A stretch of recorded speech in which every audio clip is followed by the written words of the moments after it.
Aleluia, aleluia, em honra e louvor nós iremos cantar ao Senhor.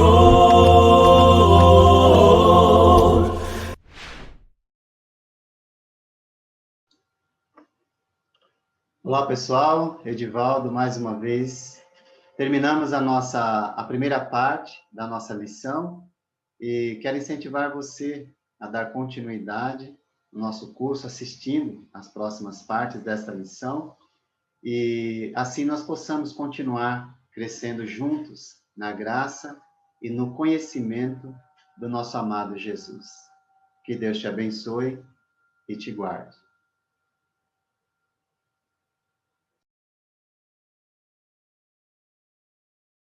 Bom, mas existe por aí, né?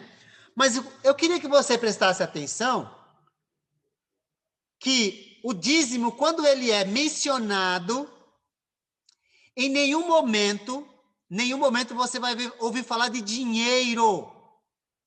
Guarde isso.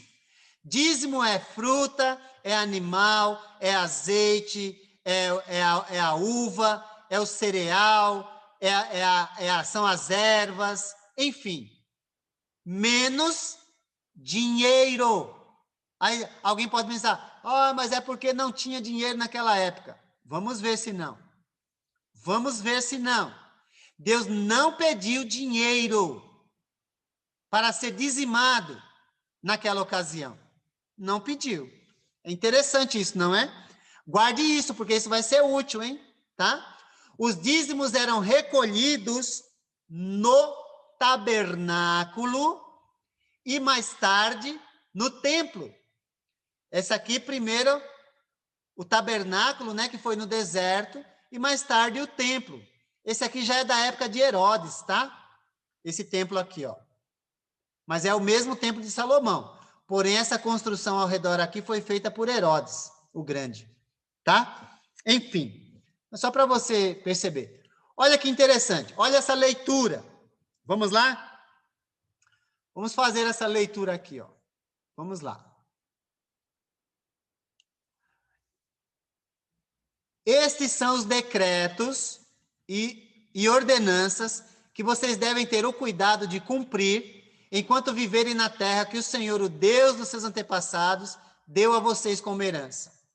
Vocês, porém, não adorarão o Senhor, o seu Deus, como eles adoram os seus deuses, mas procurarão o local. Onde é o local onde deve colocar o dízimo? É o local onde o Senhor escolheu. O Senhor, o seu Deus, escolher dentre todas as tribos para ali pôr o seu nome e sua habitação. Para lá, vocês deverão ir e levar holocaustos, sacrifícios, dízimos e dádivas especiais. O que em voto tiverem prometido, as suas ofertas voluntárias e a primeira cria de todos os rebanhos. Então, para o lugar que o Senhor, o seu Deus, escolher como habitação do seu nome, vocês levarão tudo o que eu lhes ordenar. Holocaustos, sacrifícios, dízimos e dádivas especiais, e tudo o que tiverem prometido ao Senhor. Tá bom?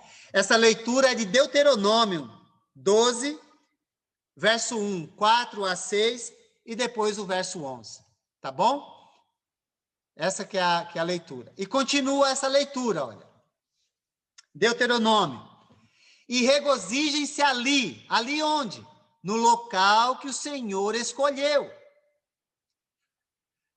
Regozijem-se ali perante o Senhor, o seu Deus, vocês, os seus filhos e filhas, os seus servos e servas, e os levitas que vivem nas cidades de vocês, por não terem recebido terras nem propriedades. Tenham o cuidado de não sacrificar seus holocaustos em qualquer lugar que lhes agrade. Ofereçam-nos somente no local que o Senhor escolher, numa das tribos, e ali ponham em prática tudo o que eu lhes ordenar.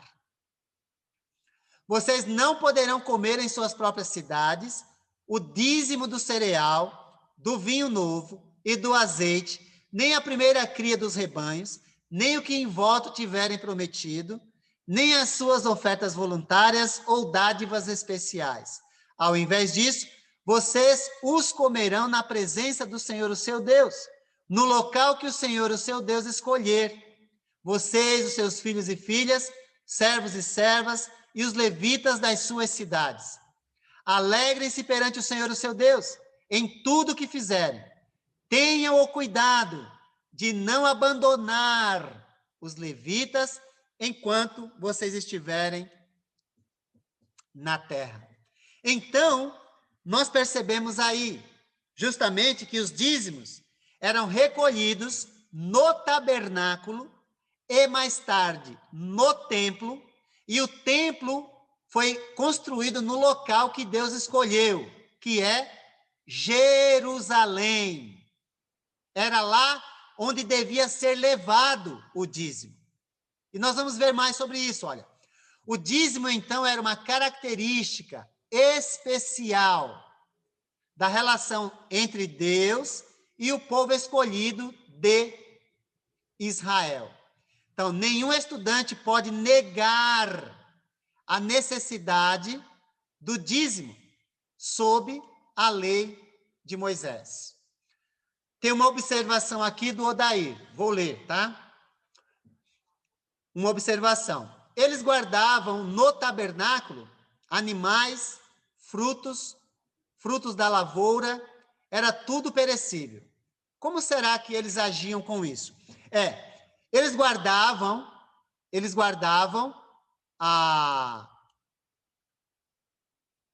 algumas coisas no tabernáculo, outras eram comidas ali, tá ok? Mas algumas dessas coisas também eram de posse dos sacerdotes, tá ok? Que deveriam tirar uma parte do que recebiam, o dízimo dos dízimos, para oferecer ao Senhor, e aquela outra parte era dele e da sua família, tá bom? Então eles poderiam carregar parte daquilo que era deles para atender às necessidades das suas famílias. Então supomos que eles poderiam também guardar parte daquilo em suas casas, uma vez que recebiam para atender às suas necessidades familiares, tá bom? Então é uma possibilidade também.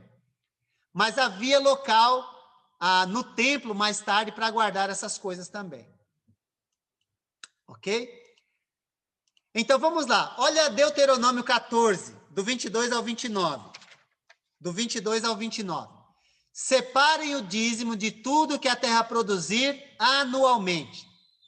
Coma o dízimo do cereal, do vinho novo e do azeite, e a primeira cria de todos os seus rebanhos na presença do Senhor, o seu Deus, no local que ele escolher como habitação do seu nome, para que aprendam a temer sempre o Senhor, o seu Deus. Guarde isso. Não esqueça disso. Olha o que ele está dizendo no próximo verso.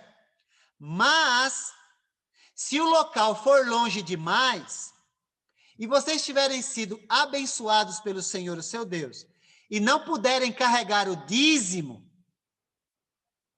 pois o local escolhido pelo Senhor para ali pôr o seu nome é longe demais, troquem o dízimo por prata. Então tinha dinheiro sim, naquela época. Tinha moeda corrente sim, naquela época. E levem a prata ao local que o Senhor, o seu Deus, tiver escolhido. Com a prata, comprem o que quiserem. Bois, ovelhas, vinho ou outra bebida fermentada, ou qualquer outra coisa que desejarem. Então, juntamente com suas famílias, comam e alegrem-se ali, na presença do Senhor, o seu Deus. E nunca se esqueçam dos levitas que vivem em suas cidades, pois eles não possuem propriedade nem herança próprias. Ao final de cada 3 anos, tragam todos os dízimos da colheita do 3º ano, armazenando-os em sua própria cidade, para que os levitas, que não possuem propriedade nem herança, e os estrangeiros, os órfãos e as viúvas, que vivem na sua cidade venham a comer e a saciar-se, para que o Senhor, o seu Deus, os abençoe em todo o trabalho das suas mãos. Então, não dá para dizer, não tinha dinheiro naquela época. Esse é um ponto. O outro ponto é, imagina um judeu, na época do templo, morando em Roma. Imagina. Tá bom? Imagina.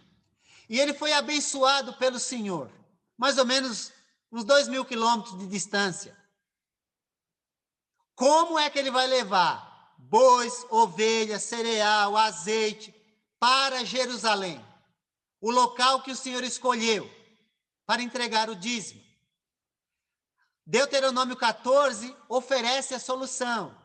Vendam o dízimo lá, aquilo que você acumulou, pegue a prata ou o dinheiro, leve para Jerusalém. Não seria mais fácil colocar o dinheiro lá no templo? Só que não é para fazer isso. O que é para fazer? Comprem o que vocês quiserem e aí entreguem o seu dízimo. Comam ali na presença do Senhor. Atendam às necessidades das viúvas, dos órfãos, dos levitas.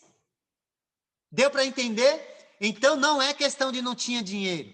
A questão é que o dízimo não é dinheiro. Essa que é a questão. Tá ok? Oferta é dinheiro. No Velho Testamento, dízimo não. Tá bom? Só para você, deixa eu ver aqui, tem um comentário, vou ler. É por isso que no tempo de Jesus, no templo, havia uma feira muito grande de animais para venda. Isso mesmo, daí. É perfeito a observação.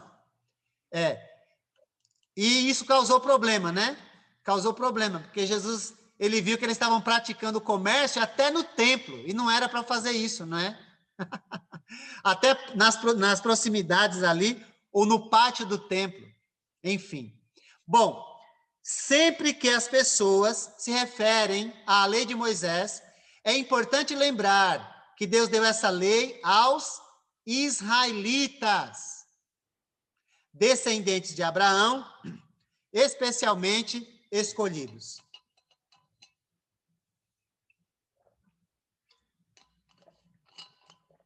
Tá bom?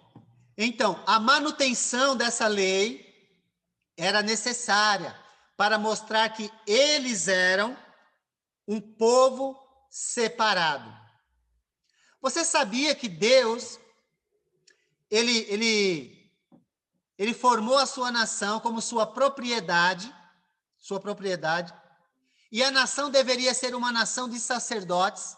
Olha que interessante. Em Êxodo 19, você pode observar isso, tá bom? Por que sacerdote? Porque essa maneira de Deus tratar toda a nação habilitava toda a nação para adorar a Ele. Você lembra que nós lemos isso em 1 Pedro também, a respeito dos cristãos? Nós somos sacerdotes do Deus Altíssimo, tá bom? Isso é muito interessante, ok? Então, olha aí Êxodo 19, olha. No dia em que se completaram 3 meses que os israelitas haviam saído do Egito, chegaram ao deserto do Sinai. Depois de saírem de Refidim, entraram no deserto de Sinai. Israel acampou ali, diante do monte. Logo Moisés subiu o monte para encontrar-se com Deus. E o Senhor o chamou do monte, dizendo: diga o seguinte aos descendentes de Jacó, e declare aos israelitas: vocês viram o que fiz ao Egito, e como os transportei sobre asas de águias, e os trouxe para junto de mim. Agora, se me obedecerem fielmente e guardarem a minha aliança, vocês serão o meu tesouro pessoal dentre todas as nações. Embora toda a terra seja minha, vocês serão para mim um reino de sacerdotes e uma nação santa. Essas são as palavras que você dirá aos israelitas. Bonito, não é? Eu acho bonito esse trecho, muito bonito.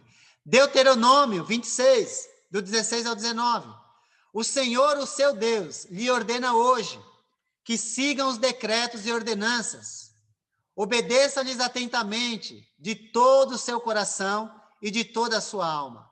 Hoje, vocês declararam que o Senhor é o seu Deus e que vocês andarão nos seus caminhos, que guardarão os seus decretos, os seus mandamentos e as suas ordenanças, e que vocês lhe obedecerão. E hoje o Senhor declarou que vocês são o seu povo, o seu tesouro pessoal, conforme ele prometeu, e que vocês terão que obedecer a todos os seus mandamentos. Ele declarou que lhes dará uma posição de glória, fama e honra, muito acima de todas as nações que ele fez, e que vocês serão um povo santo para o Senhor, o Deus, o seu Deus, conforme ele prometeu. Então é isso, gente, só para você perceber que isso foi direcionado à nação de Israel.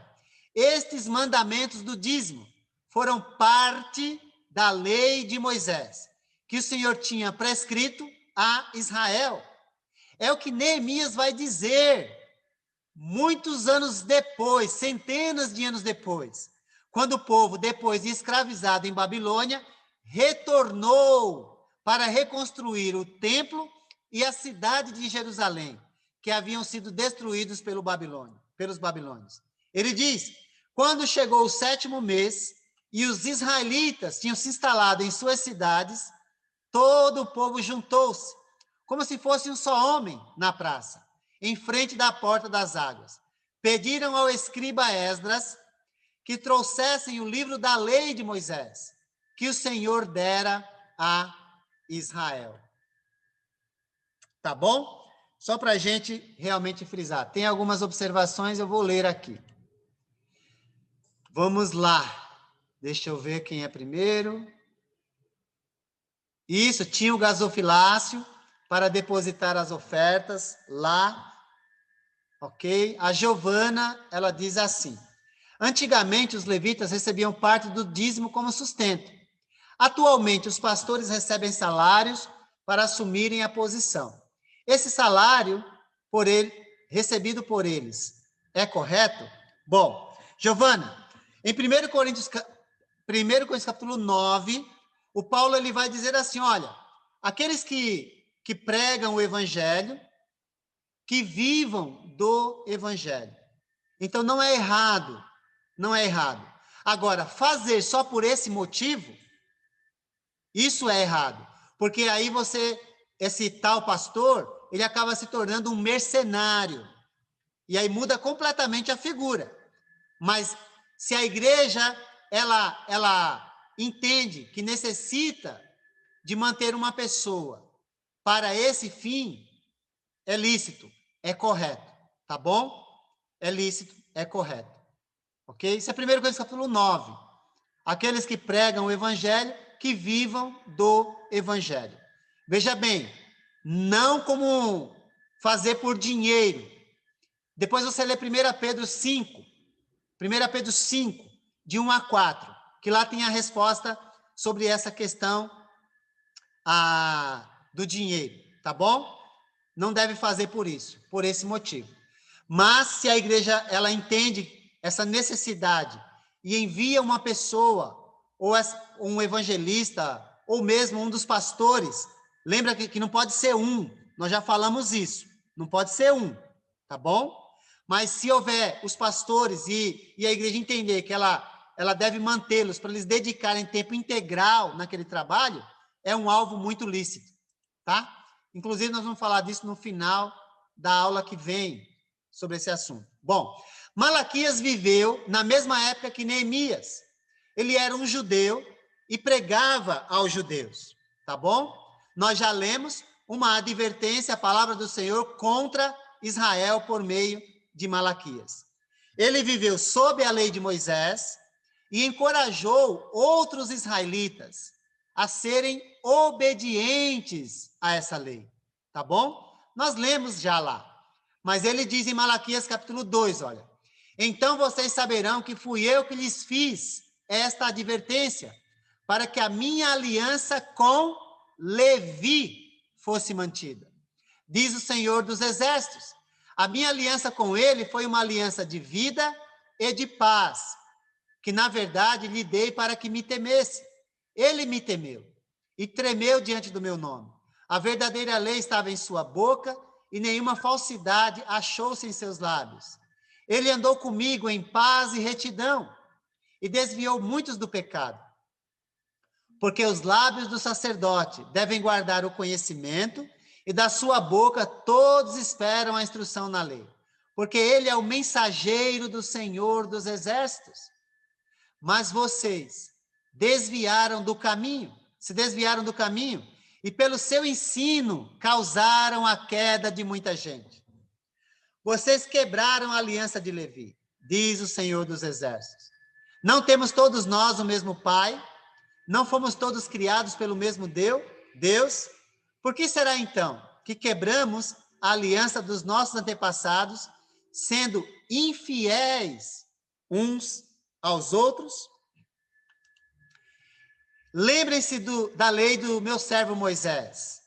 Vai dizer no capítulo 4, dos decretos das ordenanças que lhe dei em Horebe, para todo o povo de Israel. Então, Malaquias usou pensamentos dessa lei para prever as responsabilidades e bênçãos espirituais ainda por vir, através de um descendente de Abraão. Mas não impôs sobre todas as pessoas de todos os tempos a obrigação de dar o dízimo. Portanto, dizemos, qualquer esforço para voltar à lei de Moisés, hoje em dia, é um esforço para reconstruir o muro de separação que Jesus morreu para destruir. Tá bom? No livro de Efésios, na carta de Paulo aos Efésios, nós lemos: portanto, lembrem-se de que anteriormente vocês eram gentios por nascimento, chamados incircuncisão, pelos que se chamam circuncisão, feita no corpo por mãos humanas, e que naquela época vocês estavam sem Cristo, separados da comunidade de Israel, sendo estrangeiro quanto às alianças da promessa, sem esperança e sem Deus no mundo. Mas agora, em Cristo Jesus, vocês que antes estavam longe, foram aproximados mediante o sangue de Cristo. Pois ele é a nossa paz, o qual de ambos fez um e destruiu a barreira, o muro de inimizade, anulando em seu corpo a lei dos mandamentos expressa em ordenanças.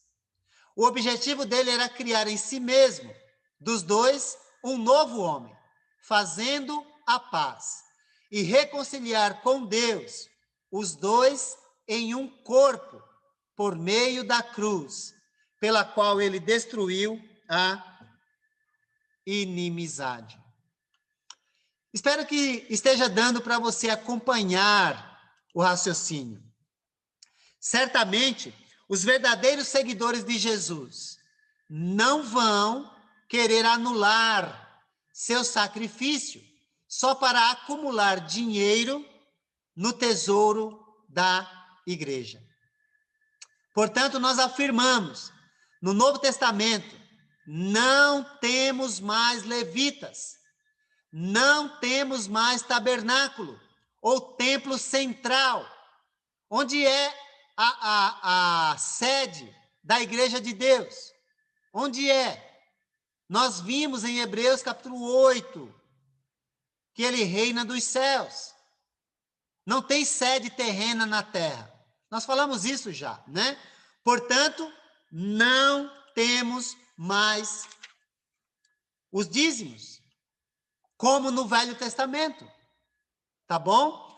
Tudo isso foi encravado na cruz, juntamente com toda a velha aliança. Bom, pelo menos nós acabamos de ler em Efésios capítulo 2, nas palavras de um judeu chamado Paulo, não é? Inspirado por Deus. Tá bom? Bom, para a gente concluir, aqueles que citam Malaquias 3:10 para exigir o dízimo e prometem prosperidade material, estão distorcendo a palavra de Deus. Estão enchendo os tesouros das suas igrejas, ao desviarem a atenção de seus seguidores das coisas espirituais para darem atenção às posses materiais. Pedro advertiu sobre tais mestres, também movidos pela avareza, farão comércio de vós, com palavras fictícias. Para eles, o juízo lavrado a longo tempo não tarda, e sua destruição não dorme. Portanto, vamos mirar no lugar certo, não é? Deus oferece uma coisa muito melhor aos seus seguidores, um prêmio eterno no céu. Paulo nos desafia a mirar essa meta, dizendo: portanto, se fostes ressuscitados juntamente com Cristo, buscai as coisas lá do alto, onde Cristo vive, assentado à direita de Deus. Pensai nas coisas lá do alto, mas não nas que são da terra. Que Deus te abençoe e que você possa entender, nós possamos entender, que o dízimo no Antigo Testamento é impraticável na Nova Aliança nesse momento. Por quê? Primeiro, porque não era dinheiro, espécime, não. Animais, azeite e aquelas coisas que nós vimos. Tinha propósito específico, atender às necessidades dos levitas que trabalhavam na organização do culto no templo. Era para atender às necessidades dos serviços deles, serviços religiosos, atender às necessidades dos órfãos, das viúvas e dos estrangeiros. E se houvesse necessidade, lembra que nós vimos, de carregar o dízimo, mas tinha que ser entregue em Jerusalém, no templo ou no tabernáculo, e o local fosse longe demais de onde você morava, você poderia vender aquilo que você acumulou, pegar aquele valor, ir a Jerusalém e lá comprar o que quisesse e oferecer o seu dízimo. O que quisesse dentro da lei, é óbvio, né? Tá bom? Mas só para você entender, não era dinheiro. Portanto, impraticável na nova aliança. Não somente pela sua natureza, mas também pelo local onde ele deveria ser entregue. Tá bom? Que Deus abençoe. Na próxima semana, nós vamos falar como é que funcionava ou funciona no Novo Testamento. Olá, pessoal. Edivaldo, mais uma vez. Terminamos mais uma lição e esperamos ter contribuído para o seu crescimento, para a sua maturidade. E se você tiver qualquer dúvida sobre esta lição que terminamos, que você possa nos escrever, use aí os meios de comunicação para fazer sua pergunta, e nós teremos prazer, dentro da nossa condição e capacidade, responder. Que o Senhor te abençoe e que você continue firme, dando continuidade no curso, a fim de que nós possamos continuar crescendo juntos, na graça e no conhecimento do nosso amado Jesus. Que Deus te abençoe e te guarde. Aleluia, aleluia, em honra e louvor nós iremos cantar ao Senhor.